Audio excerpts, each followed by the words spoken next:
भांडी घासणे, लहान मुलं सांभाळणे, स्वच्छता करणे घरात, हे एक फॉर्म आहे. तुमची एका या महामंडळामध्ये काय होणार आहे, नोंदणी होणार आहे.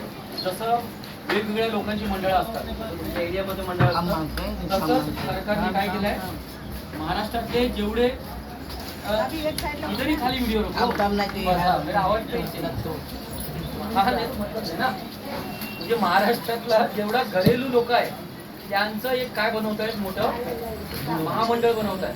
म्हणजे घरेलू बायकांसाठी बघा काही नव्हतं, तुम्ही लोक नेहमी सांगायचे आम्हाला काही नाही काय नाही, म्हणून हे फक्त घरेलू कामगार महिलांसाठी एक मंडळ बनवत आहेत मोठं. म्हणजे भविष्यात तुमच्या मुलांना शिक्षणासाठी पैसे, तुम्हाला कर्ज, हे सर्व ह्या महामंडळातून त्यांना मिळावं. मग आता सुरुवातीला तुम्हाला काय देतात, पहिलं तुमच्या संसारासाठी 10,000पर्यंत,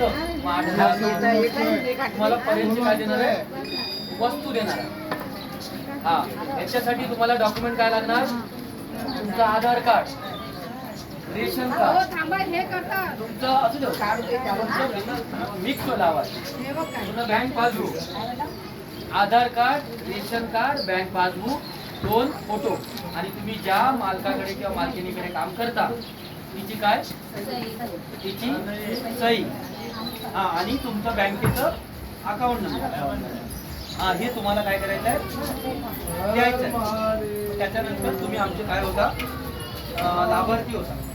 आणि ही सर्व तुम्हाला सुविधा कोण देत आहे, सन्माननीय मुख्यमंत्री एकनाथ शिंदे साहेब आणि आपले देवेंद्र फडणवीस साहेब, म्हणजे भाजप आणि एकनाथ शिंदेचं शिवसेना सरकार.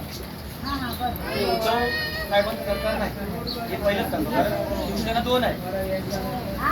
तर कुठलं शिवसेना देते आहे, एकनाथ शिंदे साहेबांची शिवसेना, आणि मोदीजी, ज्यांना तुम्ही नेहमी म्हणता अरे काय देत नाही, काय देत, मागायची. ह्याच मोदीजीने आणि एकनाथ शिंदे साहेबांनी मिळून हे लाडक्या बहिणीचे तुम्हाला काय वाटले, हे जे पैसे वाटले ते सुद्धा कोणी वाटले, शिवसेना, एकनाथ शिंदेचे आणि लाडके मोदीजी, देवेंद्र फडणवीस साहेब, अजित पवार, या सगळ्यांनी मिळून हे सर्व कार्यक्रम चालू आहे. मग आता ज्यावेळी वोटिंग होणार, वोटिंग, आपली निशाणी कुठली आहे, कोण सांगेल, आपली निशाणी कुठली आहे, कमळ. कमळ. आणि समजा शिवसेना आली इकडे उमेदवार, तर मग आपली निशाणी कुठली असणार, धनुष्यबाण. चुकून मशाल आणि हातावर गेला, हात करे घात.